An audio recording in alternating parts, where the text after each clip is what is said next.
ভাবুন তো, কবরের প্রথম রাতেই যদি আপনার আমল আপনার সামনে এসে দাঁড়ায়, তখন কি হবে? কবরের প্রথম রাত। লোকটির ঘুম ভাঙল।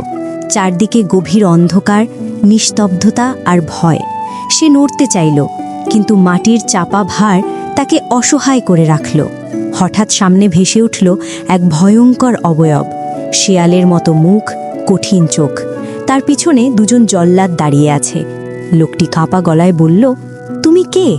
ভয়ঙ্কর কণ্ঠে আমি উত্তর, সেই সম্পদ যার জন্য তুমি দুনিয়ায় ব্যস্ত ছিলে। আজ আমি তোমার শাস্তি হয়ে এসেছি। জল্লাদরা এগিয়ে এলো। ঠিক তখনই কবরের অন্ধকার চিরে উজ্জ্বল আলো জ্বলে উঠল। নূরের মাঝে এক সম্মানিত বৃদ্ধ দাঁড়ালেন, হাতে দীপ্তিময় তরবারি। এক আঘাতে তিনি অশুভ সব ছায়াকে দূর করে দিলেন। লোকটি বিস্ময়ে জিজ্ঞেস করল, আপনি কে? বৃদ্ধ আমি সেই সূরা যাকে তুমি প্রতি রাতে তেলাওয়াত করতে। আমি সূরা আল মুলক। আমি আমার পাঠকারীকে একা ছেড়ে দিই না। দিই না। লোকটির চোখে অশ্রু এলো।